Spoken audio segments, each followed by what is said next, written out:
Hello, it's Ryan Kennedy. I'd like to talk to you today about how to make the sand your friend. Now, we should have a great technique in here so that when we come into the sand, we know exactly how to make the ball do what we want it to do. Keep in mind, tour players would rather be in the sand than in the grass. For what reason? Spin. So, let's figure out how we can get some more spin. First and foremost is the depth of the divot you take.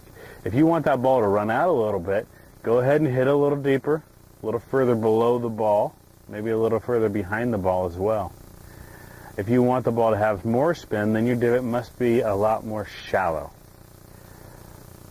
So one of the things that we need to look at is first our stance. Make sure you've got a nice wide stance because we don't want you sliding back and forth. We want a very stable and lower stance. This is going to help you enter the sand at the same point all the time. If you're entering the sand at all different points, then you are going to have a wide variety of shots coming out of the bunker. So you've got to make sure that you have control of your entry point into the sand. A good way to test that is just to draw a little line by the ball, hit a couple shots, and you'll see where the club is entering the sand. It should be about 2.5 inches behind the ball if you're trying to hit a shot with some spin on it. The next thing I want you to try to do is instead of leaning into the shot and getting your hands ahead of it, I want you to open the face. This is going to help activate the bounce on the club because the bounce is what's going to keep us from digging too deep. The digger we deep, the less spin we get. So lean the handle back, keep the handle low, and keep the club face open, and this is going to help activate the bounce. Then as you swing, make sure you're still feeling that your legs are very, very solid, and this is going to help you release the club head just a little bit, again activating the bounce and the loft of the club. Anything that causes you to dig deep is going to cause some bad results. Let's see if we can hit one out of here.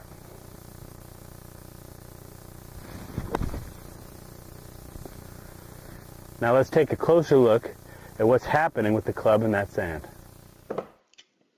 The shot we're about to look at is a spinning bunker shot.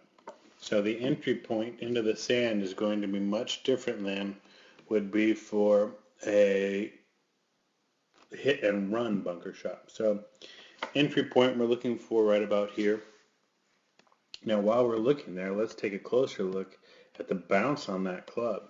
As you can see, I got the face open, and that has exposed even more so the bounce on the golf club. Now the bounce again is going to keep it from digging down into the sand, which is the key to hitting bunker shots. If you start using the leading edge, what's the leading edge? The leading edge is this guy right here. If you start using that leading edge to hit shots, then you're going to have a lot of dig. We're going to be using the trailing edge to keep us from digging. So we talked about the key is to keep those legs stable so that the club can pass your hands at impact. Let's look a little closer. There it's hit the ground and slides right underneath.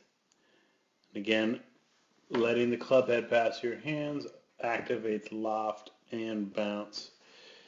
And you can see here the club head is already out of the sand. So our divot is only about that long right there.